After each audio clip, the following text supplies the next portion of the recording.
Om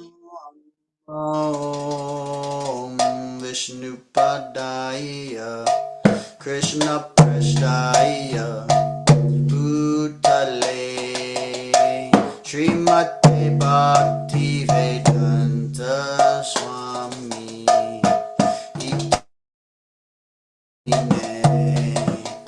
Nama Om Vishnupadaya Krishna Prasthaya Bhutale Srimate Bhakti Vedanta Swami Iti Namine Namaste Saraswati Deve Gauravani Pracharine Nirvishesha Shunyavadi Paschatya Desha Tarine Namaste Saraswati Deve Gauravani Pracharine Nirvishesha Shunyavadi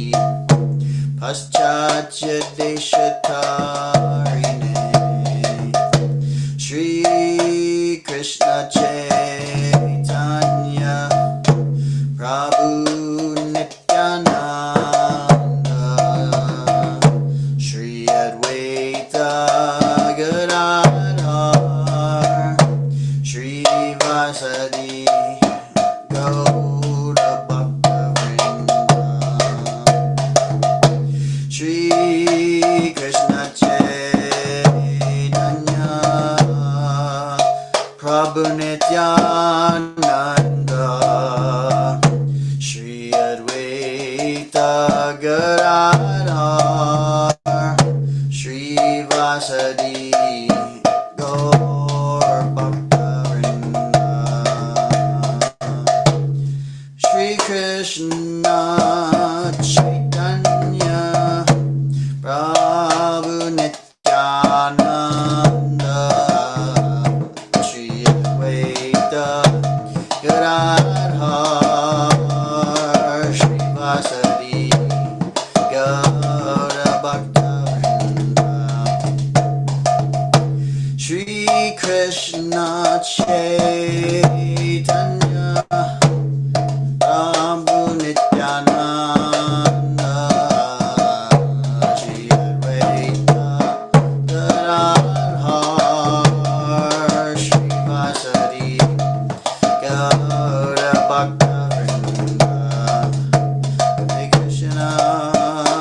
Hare Krishna Krishna Krishna Hare Hare Hare Rama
Krishna, Hare Krishna, Krishna Krishna, Hare Hare, Hare Rama, Rama Rama, Hare Krishna, Hare Krishna, Krishna Krishna, Hare Hare, Hare Rama, Hare Rama, Rama Rama, Hare Hare, Hare Krishna, Krishna Krishna, Hare Hare, Hare Rama, Hare Rama, Rama Rama, Hare Hare. Jai Prabhupada, Prabhupada, Prabhupada, Jai Prabhupada, Prabhupada, Prabhupada, Prabhupada, Jai Prabhupada, Prabhupada, Prabhupada, Prabhupada, Jai Prabhupada, Prabhupada, Prabhupada, Jai Jai Prabhupada. Srila Prabhupada ki jai, Srimad Bhagavad Gita as it is ki jai, Thakur Premanande.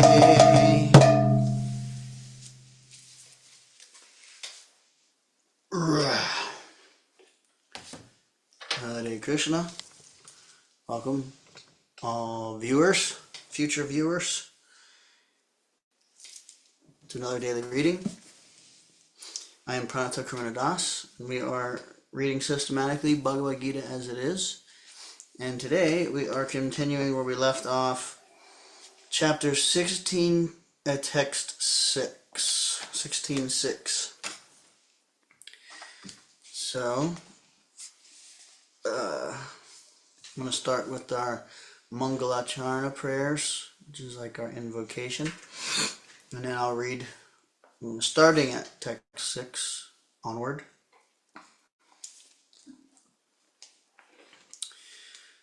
Om Jnanatimirandhasya Gyananjana Shalakaya Chakshurunmilitam Yena Tasmai Shri Guruve Namaha. Shri Chaitanya Manobishtam Stapitam Yena Bhutale Swayam Rupa Kadamayam Dadati Swapadantikam. Vandeham Shri Guru Shri Yuta Parakamalam Shri Gurun Vaishnavangscha Shri Rupam Sagrajatang Sahagana Raghunathan Vitang Tang Sajivam Sarvetam Savadhutam Parijana Sahitam Krishna Chaitanya Devam Shri Radha Krishna Padan Sahagana Lalita Shri Vishakan Vitangscha. Hey Krishna Karuna Sindho Dina Bhando Jagatpate Gopesha Gopika Kanta Radha Kanta Namostute Tapta Kanchana Gaurangi Radhe Vrindavaneshwari Vrishabhanu Sute Devi Pranamami Hari Priye Vancha Kalpatarubhyascha Kripa Sindhubhya Evacha Patitanam Pavanebhyo Vaishnavebhyo Namo Namaha. Shri Krishna Chaitanya Prabhu Nityananda Shri Advaita Gadadhar Shri Vas Adi Gaur Bhaktavinda. Hare Krishna Krishna Krishna Hare Hare Hare Rama Rama Rama Hare Hare.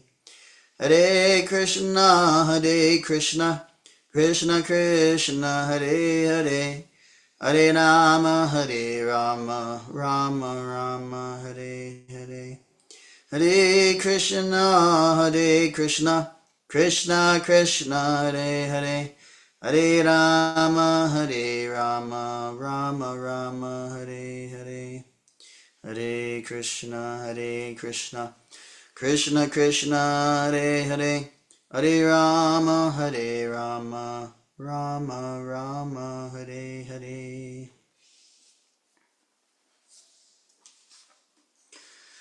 Okay, Bhagavad Gita as it is, chapter 16, text 6. Vabhuta sargo lokesmin daiva ashura eva cha daiva vistarasa prokta ashuram bhartame shrinu.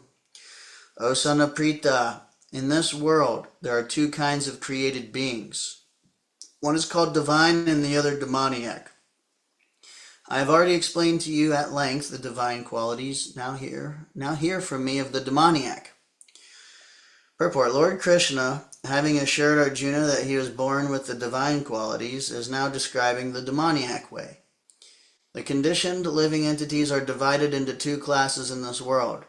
Those who are born with divine qualities follow a regulated life, that is to say, they abide by the injunctions in scriptures and by the authorities. One should perform duties in the light of authoritative scripture. This mentality is called divine. One who does not follow the regulative principles as they are laid down in the scriptures and who acts according to his whims is called demoniac or asuric. There is no other criterion but obedience to the regulative principles of scriptures. It is mentioned in Vedic literature that both the demigods and the demons are born of the Prajapati.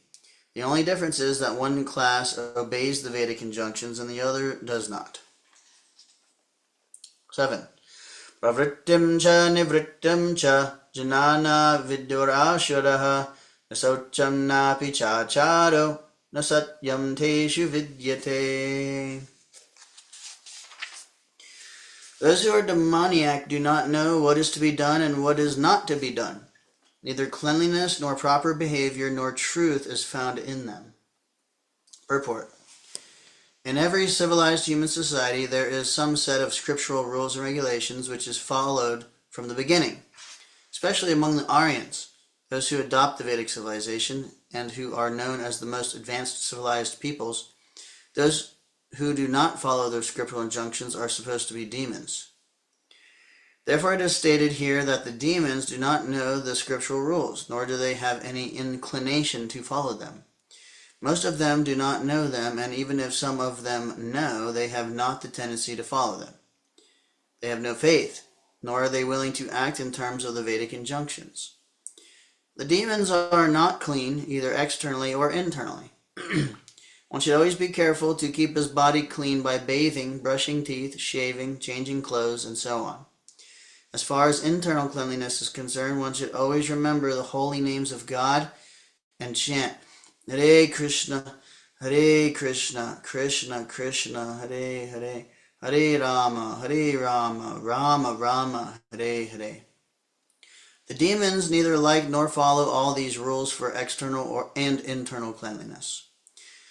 As for behavior, there are many rules and regulations guiding human behavior, such as the Manu Samhita, which is the law of the human race. Even up to today, those who are Hindu follow the Manu Samhita. Laws of inheritance and other legalities are derived from this book. Now, in the Manu Samhita, it is clearly stated that a woman should not be given freedom.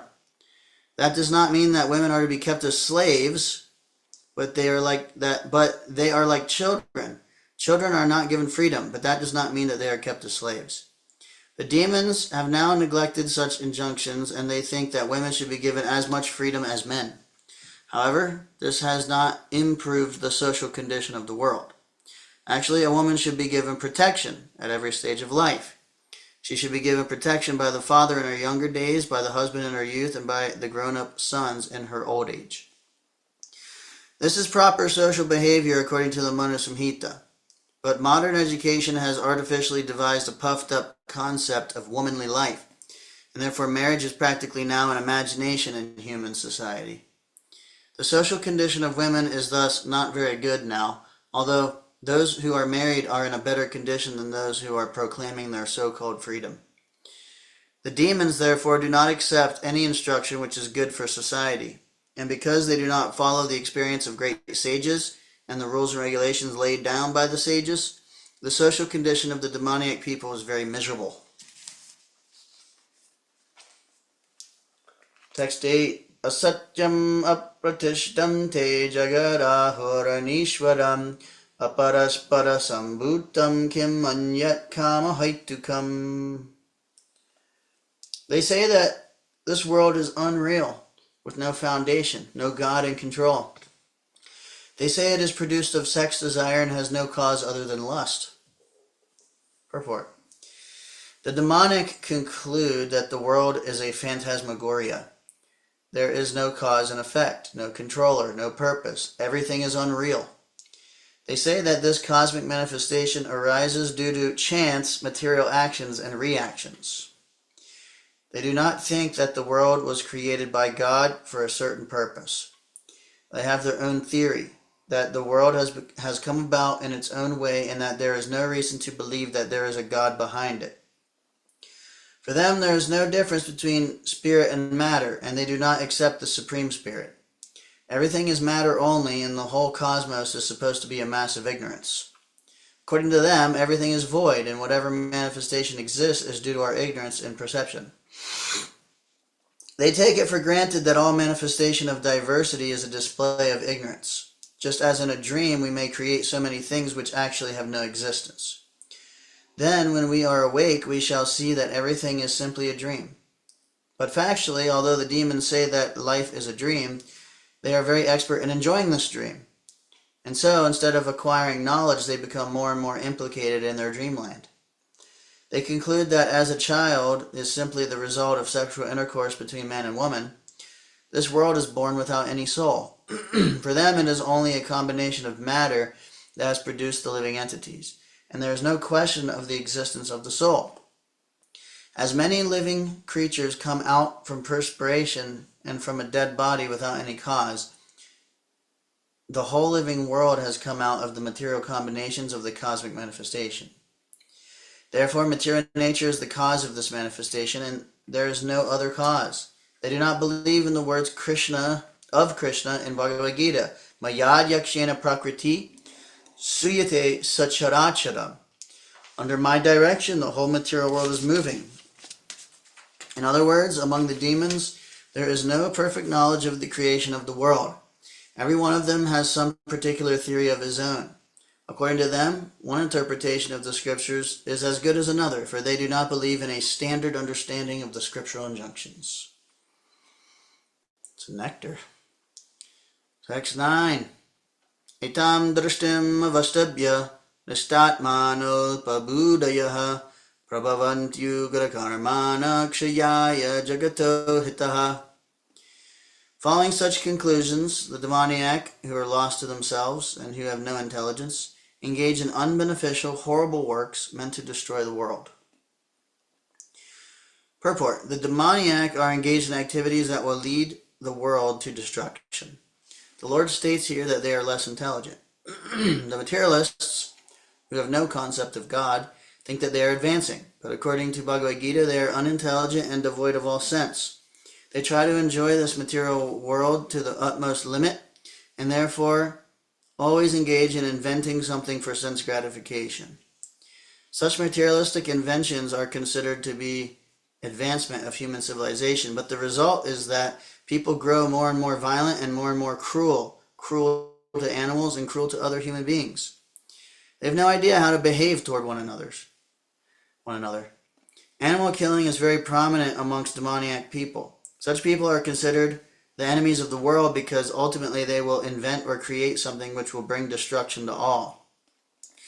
Indirectly, this verse anticipates the invention of nuclear weapons, of which the whole world is today very proud. At any moment, war may take place and these atomic weapons may create havoc. Such things are created solely for the destruction of the world, and this is indicated here. Due to godlessness, such weapons are invented in human society, and they are not meant for the peace and prosperity of the world. That's amazing. Prabhupada is basically saying that nuclear weapons are created solely for the purpose of the destruction of the world. That's amazing. All right, Krishna. Not for the peace and prosperity of the world. Even though the man may be thinking, I'm making this for the peace, prosperity, or somehow or other, Prabhupada's saying, no, actually not. Because he says, They try to enjoy this material world to the utmost limit and therefore always engage in inventing something for sense gratification. Such materialistic inventions are considered to be advancement of human civilization, but the result is that people grow more and more violent and more cruel to animals, cruel to other human beings. They have no idea how to behave toward one another. Such people are considered the enemies of the world because ultimately they will invent or create something which will bring destruction to all. That's amazing. It's amazing. Text 10. Kamam ashritya dushpuram dambhamana madanvitaha mohad vasad grahan pravartante suchi vrataha. Taking shelter of insatiable lust and absorbed in the conceit of pride and false prestige, the demoniac, thus illusioned, are always sworn to unclean work, attracted by the impermanent.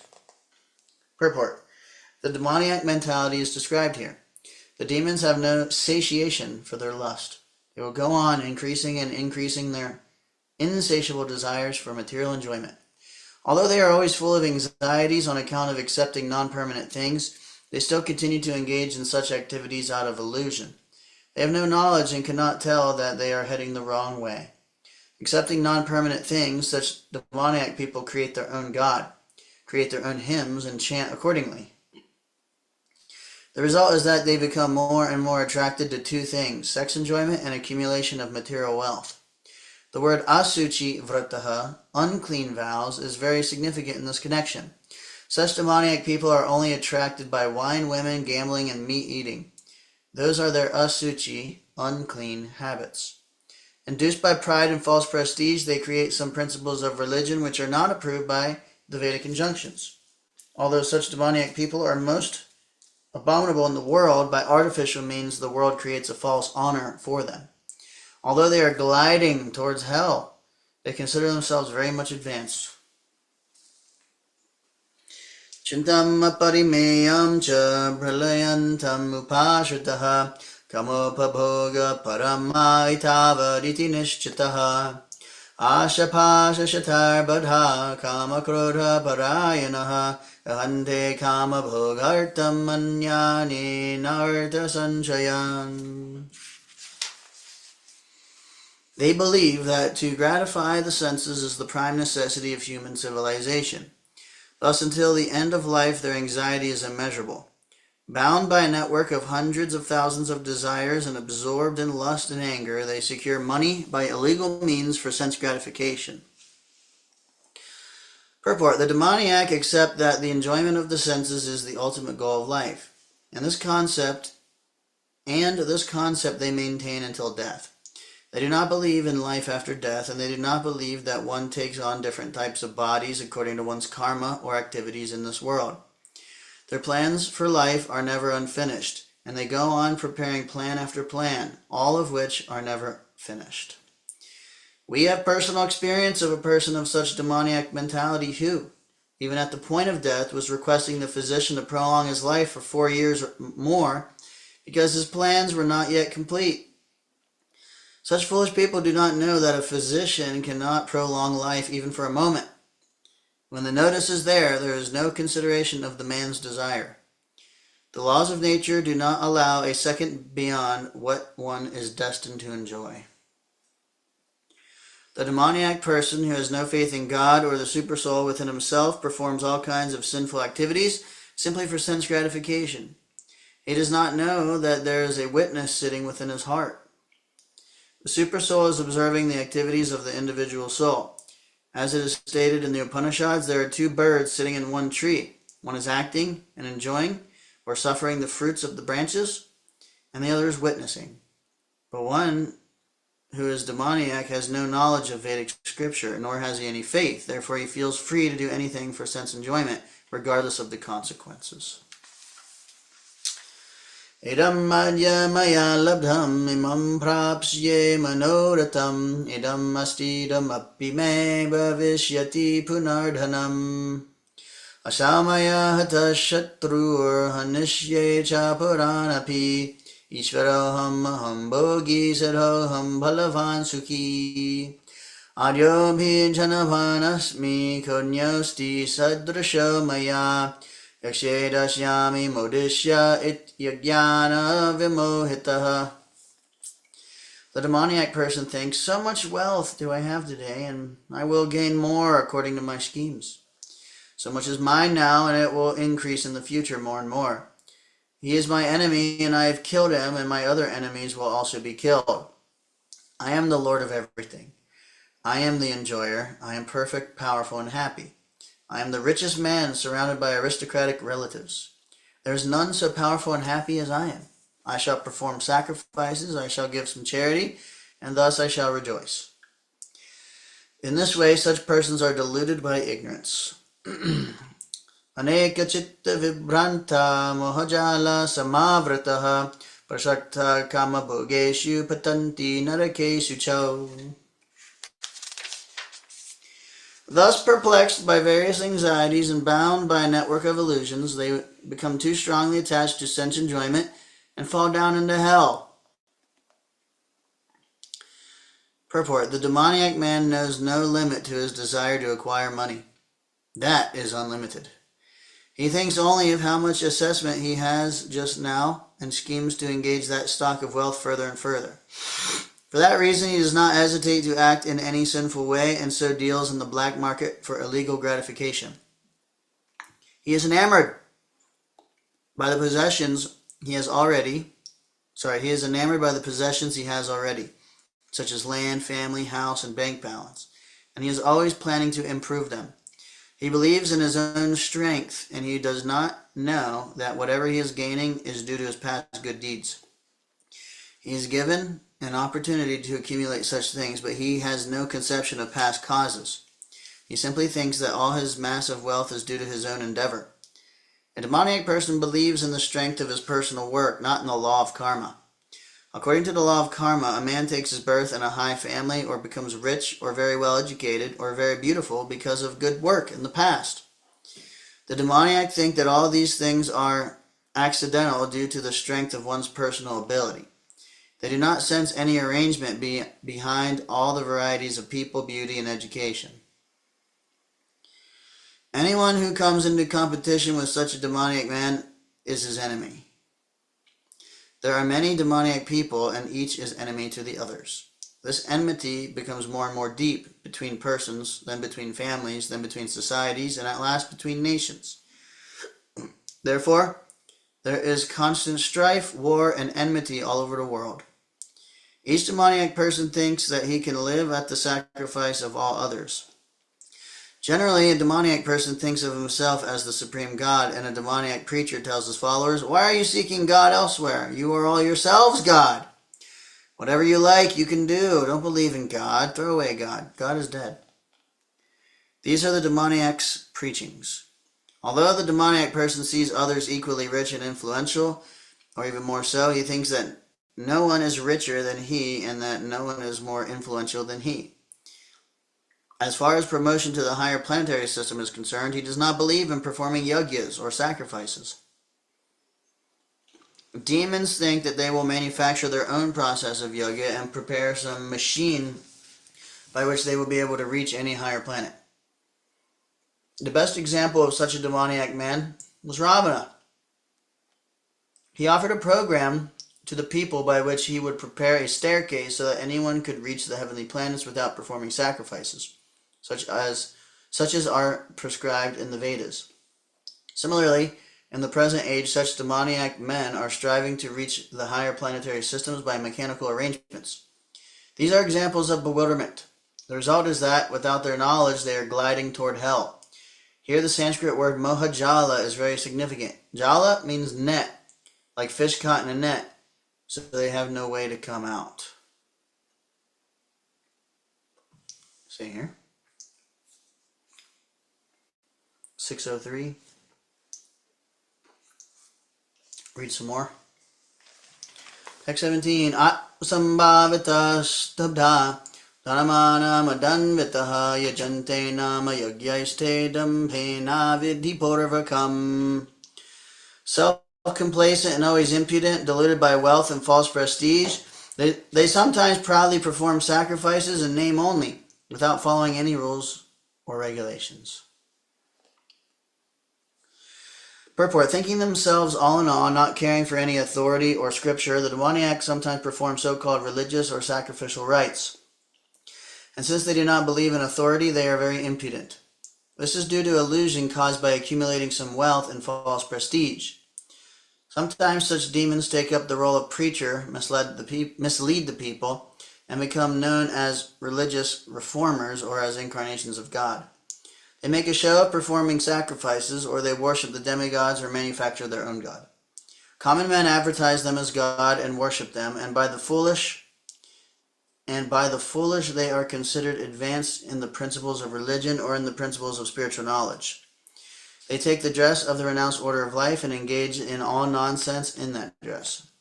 Actually, there are so many restrictions for one who has renounced this world. The demons, however, do not care for such restrictions. They think that whatever path one can create is one's own path. There's no such thing as a standard path one has to follow. The word avidhi purvakam, meaning a disregard for the rules and regulations, is especially stressed here. These things are always due to ignorance and illusion.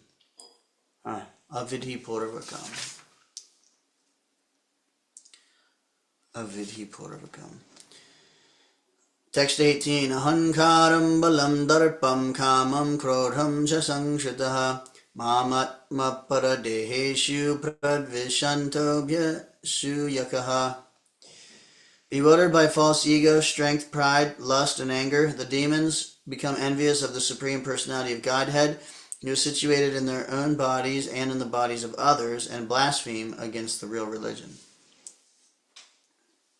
Purport: a demoniac person, being always against God's supremacy, does not like to believe in the scriptures.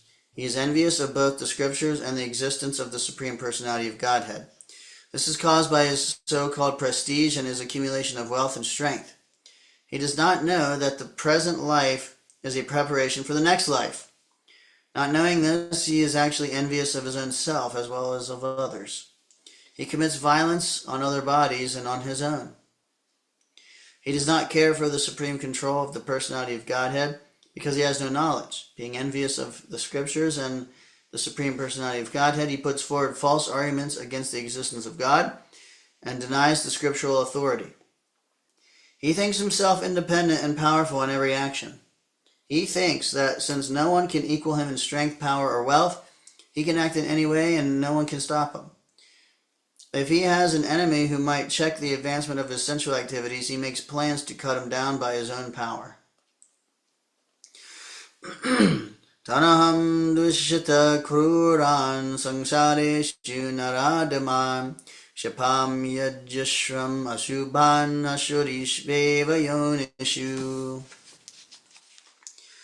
Those who are envious and mischievous, who are the lowest among men, I perpetually cast into the ocean of material existence, into various demoniac species of life. Purport: in this verse, it is clearly indicated that the placing of a particular individual soul in a particular body is the prerogative of the supreme will.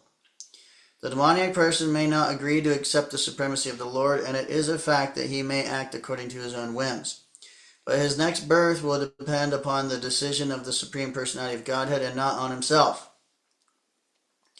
In the Srimad Bhagavatam, 3rd canto, it is stated that an individual soul after his death is put into the womb of a mother where he gets a particular type of body under the supervision of superior power.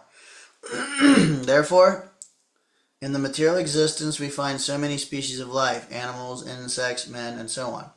All are arranged by the superior power and are not accidental. As for the demoniac, it is clearly said here that they are perpetually put into the wombs of demons, and thus they continue to be envious, the lowest of mankind. Such demoniac species of men are held to be always full of lust, always violent and hateful, and always unclean. The many kinds of hunters in the jungle are considered to belong to the demoniac species of life.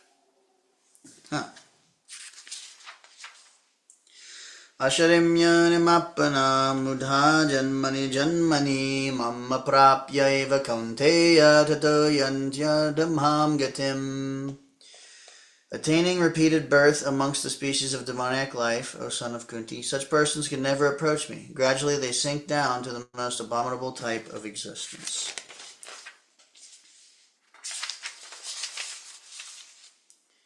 Purport. It is known that God is all merciful, but here we find that God is never merciful to the demoniac. It is clearly stated that the demoniac people, life after life, are put into the wombs of similar demons, and not achieving the mercy of the Supreme Lord, they go down and down, so that at last they achieve bodies like those of cats, dogs, and hogs. It is clearly stated that such demons have practically no chance of receiving the mercy of God at any stage of later life. In the Vedas also it is stated that such persons gradually sink to become dogs and hogs. It may be then argued in this connection that God should not be advertised as all-merciful if he is not merciful to such demons. In answer to this question, in the Vedanta Sutra we find that the Supreme Lord has no hatred for anyone. The placing of the Asuras, the demons, in the lowest status of life is simply another feature of his mercy. Sometimes the Asuras are killed by the Supreme Lord, but this killing is also good for them. For in Vedic literature we find that anyone who is killed by the Supreme Lord becomes liberated. There are instances in history of many Asuras, Ravana, Kamsa, Hiranyakashipu, to whom the Lord appeared in various incarnations just to kill them.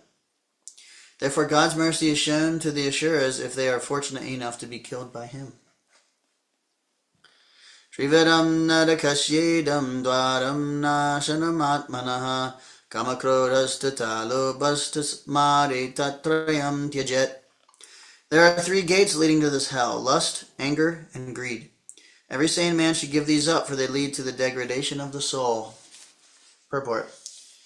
The beginning of demoniac life is described herein. One tries to satisfy his lust, and when he cannot, anger and greed arise. A sane man who does not want to glide down to the species of demoniac life must try to give up these 3 enemies, which can kill the self to such an extent that there will be no possibility of liberation from this material entanglement. Itarva mukta kaunteya tamodvaraistarabir naraha acharatyatmana shreyastata yati param gatim. The man who has escaped these 3 gates of hell, O son of Kunti, performs acts conducive to self-realization and thus gradually attains the supreme destination. Purport. One should be very careful of these 3 enemies to human life: lust, anger, and greed. The more a person is freed from lust, anger, and greed, the more his existence becomes pure. Then he can follow the rules and regulations enjoined in the Vedic literature. By following the regulative principles of human life, one gradually raises himself to the platform of spiritual realization. If one is so fortunate by such practice to rise to the platform of Krishna consciousness, then success is guaranteed for him. In the Vedic literature, the ways of action and reaction are prescribed to enable one to come to the stage of purification. The whole method is based on giving up lust, greed, and anger. By cultivating knowledge of this process, one can be elevated to the highest position of self-realization.